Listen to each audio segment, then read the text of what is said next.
Prince Marries fat Maid as a joke, but what she did after left him completely speechless. The church bells toll. The crowd gasps as a laughing prince points to a plump kitchen maid, flowers still on her hands, and declares she will be his bride.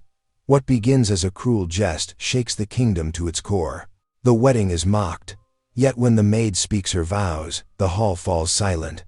Servants whisper of her kindness, nobles plot her downfall, and behind palace walls, a scheme of treachery is about to brand her a traitor. But the maid holds a strength no one expected, a quiet fire that could humble a prince and change a crown. Will a marriage made in scorn destroy them both, or will her courage rewrite the fate of a kingdom? Comment below and tell me where in the world you're joining from. And if this story made you pause for a moment, hit that subscribe button for more. The crystal chandeliers cast dancing light across the grand banquet hall of the Viennese palace. Hundreds of candles flickered in their golden holders, their warm glow reflecting off the polished marble floors. The sweet melody of violins filled the air as nobles in their finest silks and jewels gathered for the evening's festivities. Prince Leopold stood near the head table, his handsome face flushed from too much wine. His elegant coat of midnight blue velvet was adorned with golden buttons that gleamed as he swayed slightly, raising his crystal goblet high. "My dear friends," he called out, his voice carrying across the hall, "I have an announcement that shall surely delight you all." His words slurred just slightly as he grinned at his companions. "I have decided to take a bride." Excited murmurs rippled through the assembly. Young ladies behind their fans exchanged hopeful glances, while their mothers straightened with keen interest. "Bring forth." Leopold paused for dramatic effect. The kitchen maid Greta. Two guards hurried toward the kitchen. Moments later, they returned with a stout young woman still wearing her flower-dusted apron over her simple brown dress. Greta's plain face showed confusion and fear as she was led before the prince. Bits of dough still clung to her rough hands, and wisps of brown hair had escaped her cap. "Here stands my chosen bride," Leopold declared with a flourish of his goblet, wine sloshing dangerously close to the rim. "Is she not a vision of common charm?" Cruel laughter erupted around the hall. Ladies hiding behind their fans whispered and pointed, while gentlemen made no effort to hide their mockery. Greta's cheeks burned red as she stood frozen, hands trembling at her sides. "Your Highness," an elderly duke spoke up, his voice grave. "Surely you jest. Think of the crown's dignity." "The crown's dignity?" Leopold laughed. "Come now, where is your sense of adventure? Besides," he turned to Greta with an exaggerated bow that made him stumble slightly, "I have spoken the words. Will you not accept my proposal, dear Greta?" Greta felt hundreds of eyes upon her, some gleaming with malice, others filled with pity. Her heart pounded so hard she feared it might burst. But she knew she had no choice. Refusing a prince's proposal, even one made in jest, could mean dismissal or worse. With trembling knees, she sank into a clumsy curtsy. I am honored, Your Highness," she managed to whisper, her voice barely audible above the continuing titters and whispers. An older noblewoman gasped, her jeweled fingers clutching her throat. "This cannot be permitted." "A common kitchen maid? Ah, but it must be permitted," drawled one of Leopold's companions, clearly enjoying the spectacle.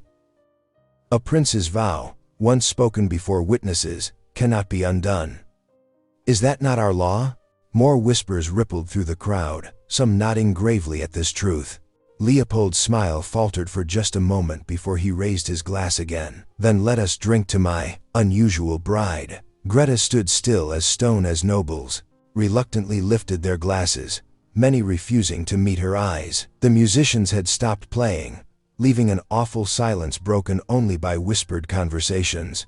"You may return to your duties," Leopold said to Greta with a dismissive wave. "We shall discuss the details another time." Greta backed away with another curtsy, then fled toward the safety of her kitchen.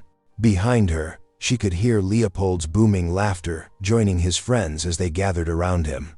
In the warm, familiar kitchen, Greta finally allowed her tears to fall as she slumped onto a wooden stool. The other kitchen maids gathered around her, offering comfort with gentle hands and soft words.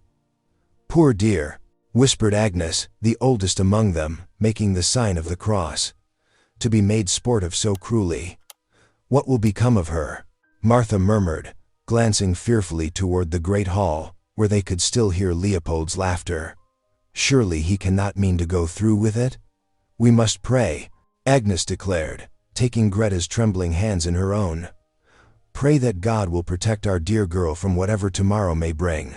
As the kitchen maids knelt together in prayer, their whispered words mingled with the sounds of Leopold and his noble friends, celebrating their evening's entertainment, their laughter echoing mockingly through the palace halls. Dawn crept through the narrow window of the servants' quarters, painting the rough stone walls in pale golden light. Greta's eyes felt heavy as she tied her worn apron strings, her fingers moving through the familiar motion despite her troubled sleep. The kitchen already smelled of yeast and warmth as she prepared for the day's bread-making, a task that usually brought her comfort. Miss Greta, the steward's precise voice made her turn. He stood rigidly in the doorway, his expression carefully neutral. I must inform you of the procedures ahead. The banns will be read for 3 consecutive Sundays, as is proper, unless His Highness requests a special license from the Archbishop. The kitchen maids paused in their work, straining to hear every word. Pots clinked more slowly, and the usual morning bustle grew quiet. Thank you, sir, Greta said softly, her cheeks warming as whispers erupted around her. She focused on measuring flour into her wooden bowl, but her hands trembled slightly. Did you hear? The prince really means to go through with it. Poor thing, she'll be eaten alive by the court. Better her than me, I say. The whispers followed Greta like persistent flies as she worked. She kept her head bowed, letting her prayers steady her racing heart. Lord, grant me courage, she whispered, kneading the dough with more force than necessary. Help me bear this with grace. Later that morning, loud laughter echoed from the grand salon where Prince Leopold entertained his companions. Through the partially open doors, Greta could hear them as she carried fresh bread to the breakfast service. She must have a train of at least 12 feet, one nobleman declared, to match her considerable presence. And the finest silk from Paris, another added with a snicker. Though we may need to order extra fabric, perhaps we should add wheels to help her move about in court dress.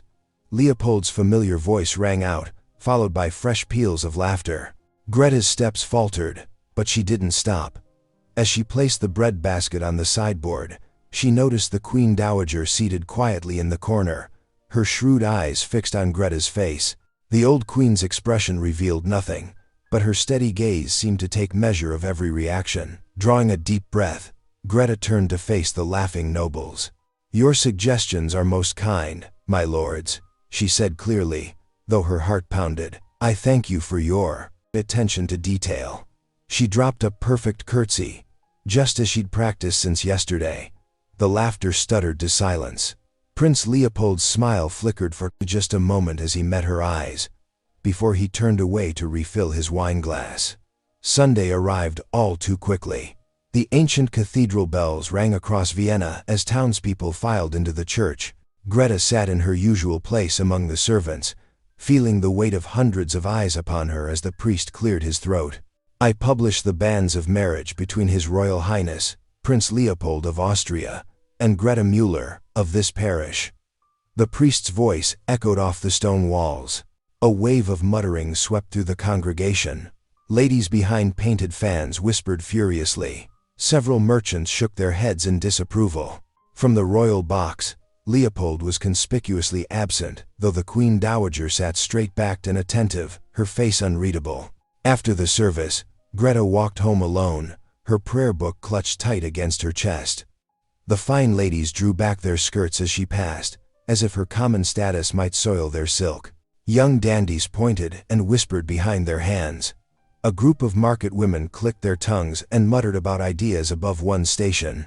But as Greta neared the palace gates, she passed an elderly beggar woman huddled in a doorway. The woman looked up with roamy eyes, then slowly, painfully, rose to her feet. She dipped into a deep bow, her ragged shawl trailing the ground. God bless you, miss, the old woman whispered hoarsely. God bless you. Greta's eyes stung with unexpected tears as she pressed a coin into the woman's gnarled hand. Perhaps, she thought, There was still grace to be found in this strange new world she'd been thrust into, even if it came from the most unexpected places. The grand chapel stood silent as a tomb despite the hundreds of nobles packed within its stone walls.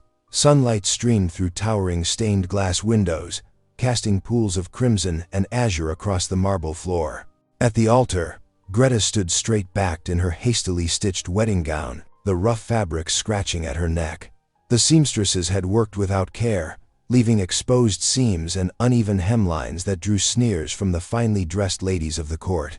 Prince Leopold lounged against the altar rail, his elegant frame wrapped in velvet and gold brocade. His lips curved in a mocking smile as he exchanged knowing glances with his companions scattered among the pews. To him, this was merely another entertainment, like the bear-baiting contests he so enjoyed.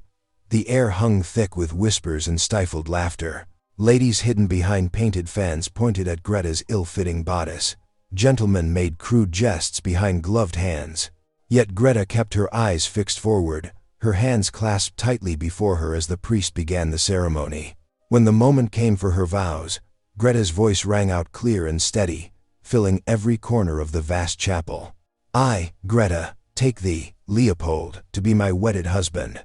Each word carried the weight of sacred promise, to have and to hold, from this day forward, for better, for worse, for richer, for poorer, in sickness and in health. The sincerity in her tone silenced the tittering crowd. Even the most hardened courtiers lowered their fans, struck by the pure devotion in her pledge. "And I promise to pray for your soul's salvation each day of our life together, that God may grant us both His grace." Leopold shifted uncomfortably, his earlier amusement fading as Greta's earnest words hung in the air. When his turn came, he stumbled through the familiar phrases, his usual smooth charm deserting him. His voice cracked on "faithful unto thee," drawing a frown from the priest. In the front pew, the Queen Dowager sat straight as a sword, her shrewd eyes missing nothing. As Greta completed her vows, the elderly queen gave a slight but distinct nod of approval. The gesture was not lost on the watching nobles, and several who had been openly mocking fell silent under the queen's stern gaze. The wedding supper that followed was a sparse affair by royal standards. Though the tables groaned with food, the celebration felt hollow, with forced laughter and strained conversation. Greta sat quietly at the high table, eating little, while Leopold drank deeply and avoided looking at his new bride. As the evening drew to a close, the traditional procession formed to lead the couple to their chambers. Ladies in waiting, giggling behind their sleeves, escorted Greta through torchlit corridors to Leopold's luxurious apartments. The prince followed separately with his companions, their raucous laughter echoing off the stone walls. Inside the chamber, a fire crackled in the massive hearth, casting dancing shadows across rich tapestries and gleaming furniture. Greta stood uncertainly by the carved bedpost, her heart pounding beneath her rough bodice. Leopold burst in moments later, waving off his friends with a final jest. When they were alone, he turned to her with cold eyes. "You need not wait up for me," he said sharply. "I have no intention of sharing my bed with a kitchen maid, whatever that farce in the chapel might suggest." He strode to the door, pausing with his hand on the latch. "Make yourself comfortable on the floor or wherever you usually sleep. I care not." The door slammed behind him, leaving Greta alone in the vast chamber. For a long moment, she stood motionless, feeling the weight of her new reality settle around her shoulders. Then, slowly, she sank to her knees before the fire. The flames warmed her face as she bowed her head. "Dear Lord," she whispered, her voice barely stirring the air, "grant me strength to bear this burden with grace. Help me to serve with a willing heart, though I be scorned. And if it be thy will, soften his heart toward me, that I might fulfill my vows in truth and love." The fire crackled softly in response, its warm light the only witness to her solitary prayers. Dawn's first light crept through the narrow window of Greta's chamber, finding her curled in her chair by the cold hearth, still wearing yesterday's wedding gown. She stirred, muscles stiff from sleeping upright, and touched the golden ring on her finger. It felt heavy, like a shackle rather than a symbol of love. The palace bells tolled 5 times, calling her to her familiar duties.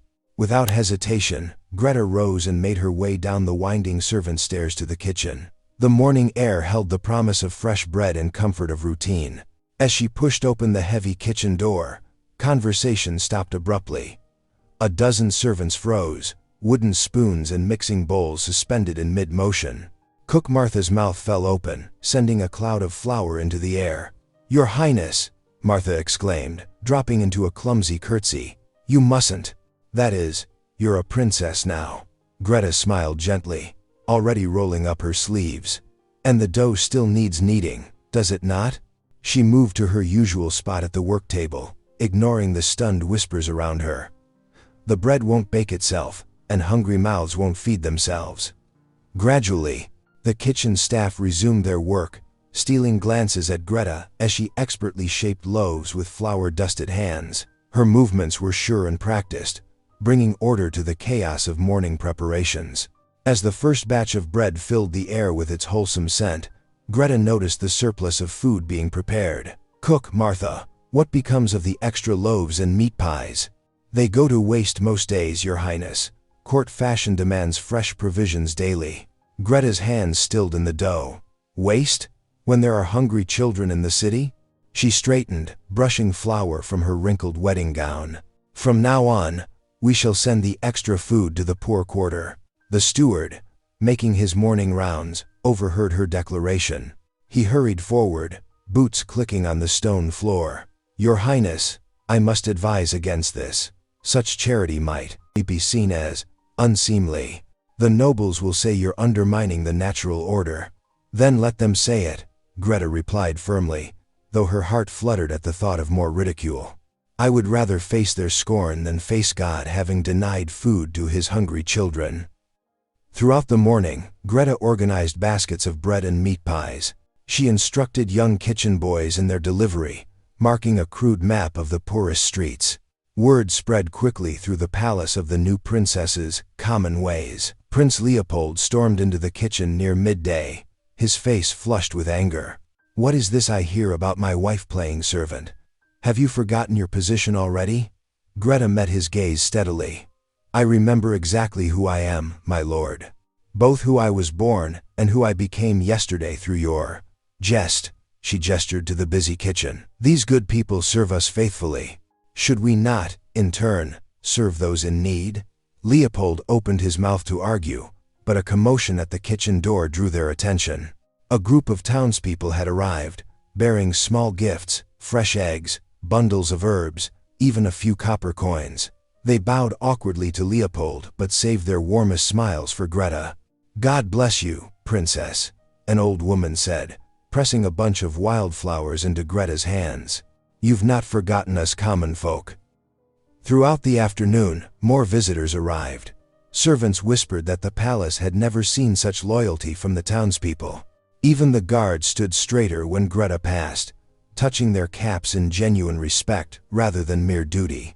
That evening, as the court gathered for supper in the great hall, Leopold watched from his high seat as nobles approached Greta. Several ladies who had mocked her wedding gown now praised her charitable works. A duke whose family had long struggled with restless tenants sought her advice on caring for the poor. Leopold's goblet paused halfway to his lips as he observed, and his wife. Greta sat straight-backed in her simple gown, receiving each compliment with genuine humility. There was something in her quiet dignity that made the court's elaborate manners seem hollow in comparison. A flicker of respect stirred in his chest, unwelcome but undeniable. He pushed it aside, draining his wine, yet found his gaze drawn back to Greta throughout the meal. Perhaps, he thought, there was more to this kitchen maid than he had imagined. The great hall buzzed with whispers as foreign envoys from France and Spain gathered for the evening's festivities. Their rich velvet doublets and silk gowns rustled as they cast sideways glances at Greta, who stood quietly near a marble column. She could hear their barely concealed disdain. "The Austrian court has certainly broadened its horizons," a French nobleman drawled, his accent thick with mockery. "To think, a kitchen maid elevated to princess. How very charitable." His companion tittered behind her fan. "Perhaps she can teach us all to churn butter." Lady Isolde glided through the crowd like a swan, her azure gown trailing behind her. She paused near the envoys, her perfect lips curved in a cruel smile. "Our dear prince has always had such unusual tastes," she purred, though some of us had hoped he would make a more suitable match. Her eyes flickered meaningfully to her own immaculate appearance. Greta smoothed her simple cream-colored gown, adorned only with modest lace at the collar and cuffs. Though her heart hammered, she held her head high as servants announced the beginning of her first royal ball. The musicians struck up a stately pavane, and couples began to form lines on the dance floor. "Tell us, princess." Lady Isolde's voice dripped with false sweetness as she approached Greta. "How does one transition from kneading dough to managing a royal household? It must be quite the challenge for someone of your background." Before Greta could respond, a Spanish duchess joined them. "Yes, do share. What could you possibly know of court etiquette?" Greta took a steady breath. "Your graces, I believe true nobility lies not in one's birth, but in how we treat others. There is dignity in honest work, whether baking bread or governing a kingdom. Each task, done with care and compassion, serves God and our fellow man." Her quiet words carried clearly in the sudden hush. Several nearby nobles exchanged thoughtful glances. An elderly count nodded slowly, stroking his beard. From across the room, Leopold had been watching the exchange. Something in Greta's gentle dignity stirred him unexpectedly.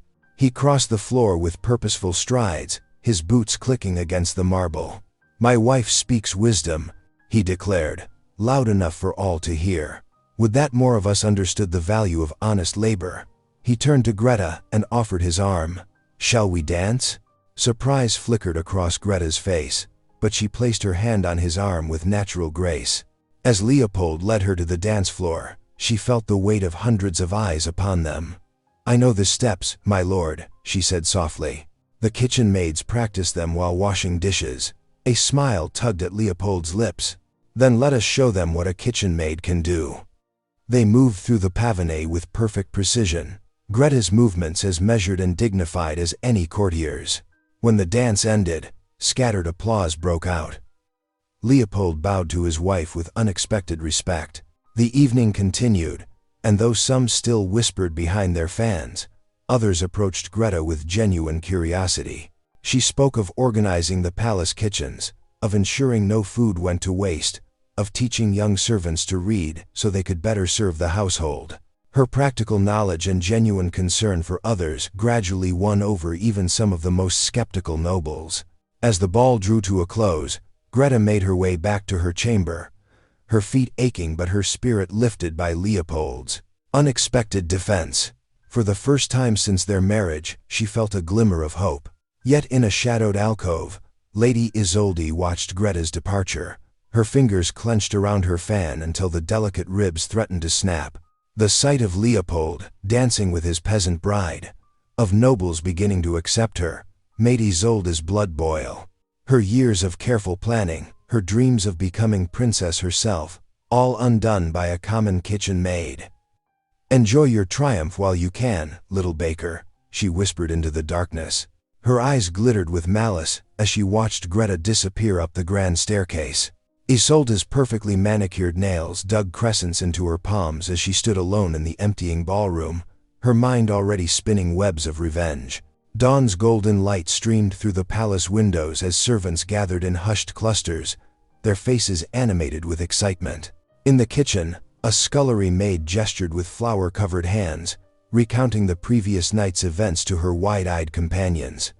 "You should have heard our princess," she whispered reverently. "When that Spanish duke mocked her common birth, she spoke of how true nobility lives in deeds, not titles."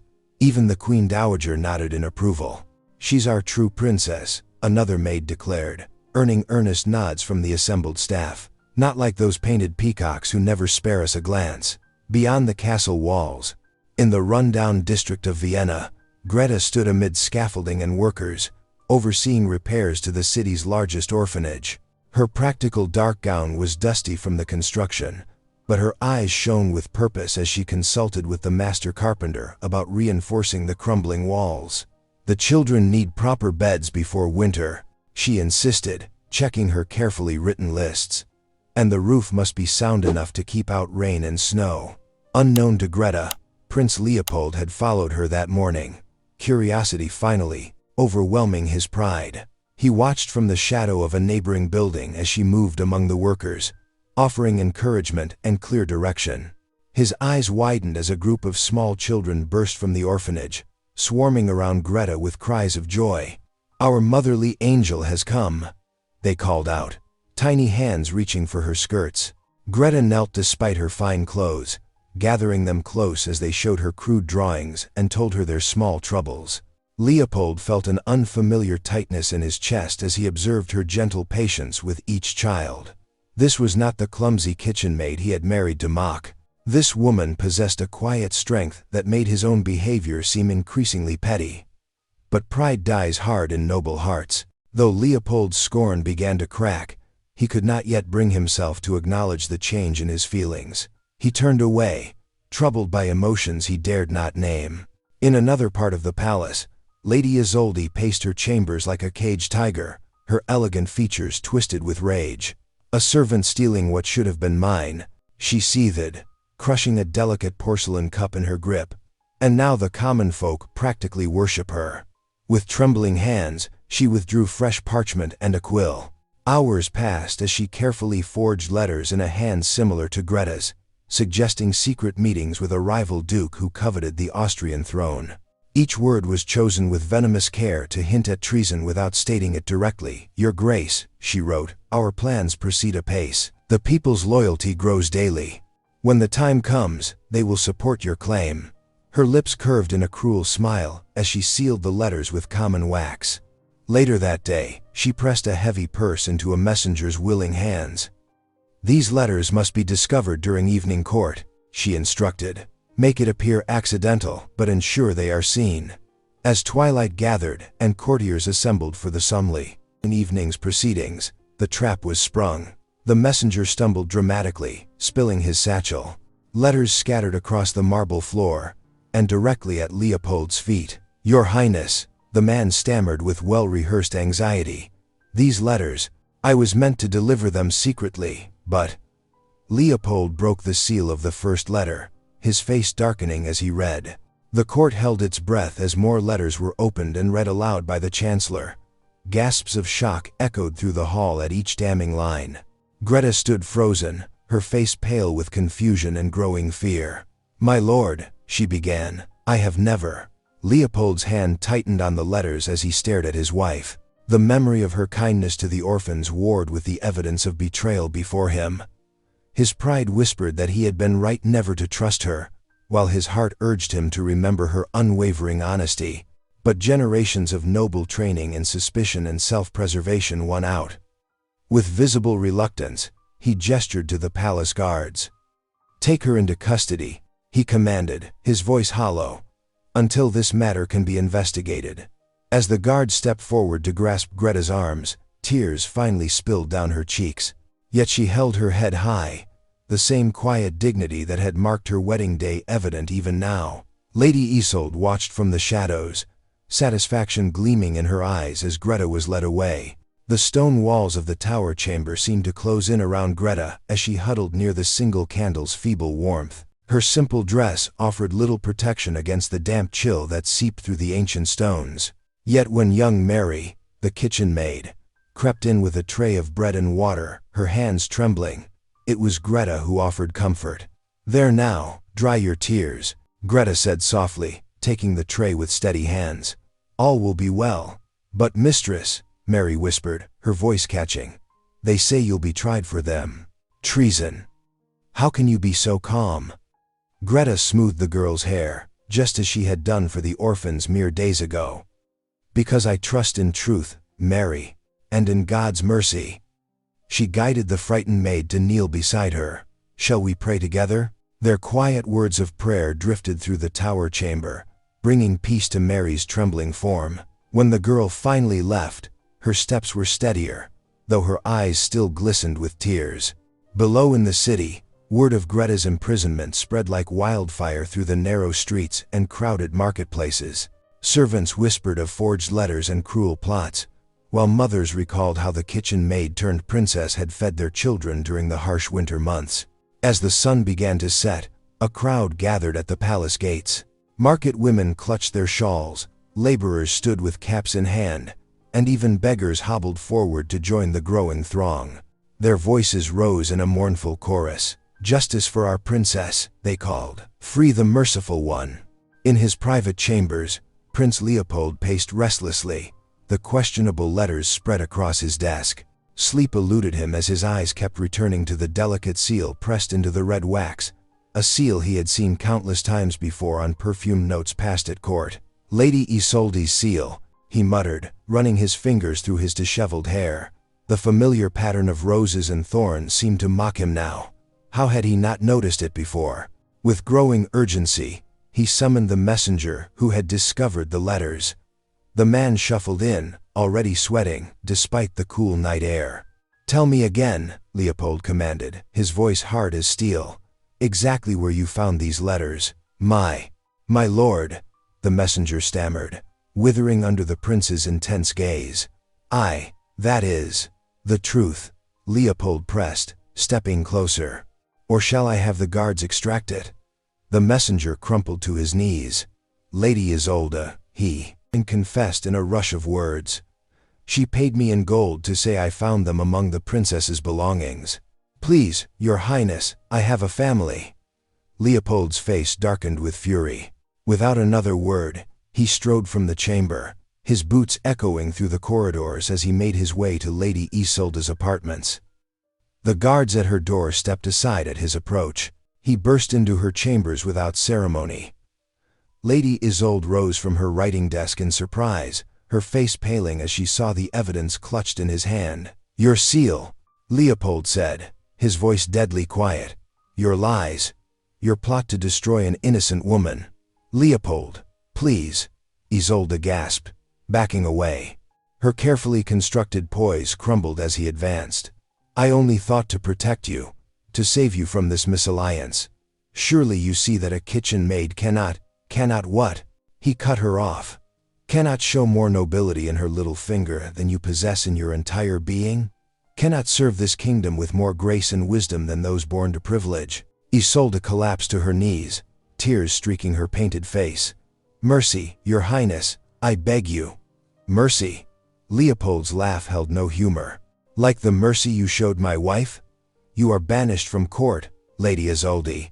Leave Vienna by sunrise, or face arrest yourself." As guards led the sobbing noblewoman away, Leopold sank into a chair, his rage giving way to crushing guilt. Greta languished in that cold tower because he had doubted her, because he had been too proud, too blind to see the truth of her character. The memory of her gentle strength with the orphans, her dignity in the face of mockery, her unwavering kindness even to those who scorned her, filled him with shame. "What have I done?" he whispered into the empty chamber. Beyond the windows, he could still hear the people calling for justice for their beloved princess.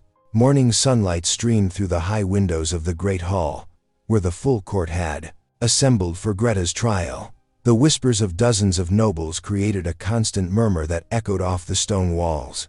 Tall candles flickered in their brass holders, casting dancing shadows across the rich tapestries that lined the chamber. Two guards led Greta forward. Though she had spent the night in the cold tower, her bearing remained dignified. Her simple brown dress was wrinkled, her hair slightly disheveled, yet there was something in her calm expression that commanded attention. Several ladies remarked in hushed tones about the peaceful light in her eyes, so unlike a condemned traitor. "She looks more like a saint than a conspirator." One duchess whispered to her companion, "Perhaps we were too quick to judge." The king sat upon his carved throne, his face grave as he surveyed the assembled court. To his right stood Prince Leopold, his features tight with barely contained emotion. Lady Isolde was notably absent, having fled the palace in disgrace the night before. Before the accusations could even be read, Leopold stepped forward. The entire hall fell silent, watching their prince with startled attention. His voice rang out clear and strong through the chamber. "My lords and ladies, before this tribunal begins, I must speak." He drew a deep breath, his shoulders straight. "Lady Isolde's accusations against my wife are false. She herself forged the letters in jealousy and spite, and the messenger has confessed to being bribed. Gasps and murmurs rippled through the crowd. But Leopold was not finished. To everyone's astonishment, he turned to face Greta directly. "Yet Lady Isolde's crimes pale beside my own." His voice grew thick with emotion. "I have wronged you far more grievously, my wife. I took sacred vows as a jest, mocking both you and God's holy sacrament. I scorned your gentle heart, and refused to see the true nobility of your character." Then, to the utter shock of every noble present, Prince Leopold sank to his knees before Greta. Several ladies pressed handkerchiefs to their lips, while hardened courtiers blinked in disbelief. Never in living memory had a prince knelt to anyone save the king himself. "I beg your forgiveness," Leopold said, his head bowed. "Though I deserve it not. You have shown more royal dignity in your little finger than I have in my entire being. You are the true princess, and I am ashamed to have treated you with such contempt." The hall was absolutely silent now, every eye fixed on the extraordinary scene. Greta's eyes filled with tears as she gazed down at her kneeling husband. With infinite gentleness, she reached out and touched his shoulder. "Rise, my prince," she said softly, yet her voice carried in the hushed chamber. "I forgave you long ago. Each night in my prayers, I asked God to bless and guide you." Leopold looked up at her in wonder, and for the first time, the court saw tears glistening in their prince's eyes. Greta's hands were tender as she helped him to his feet. They stood facing each other, prince and kitchen maid, their stations forgotten in that moment of pure grace. The king rose from his throne, deeply moved by what he had witnessed.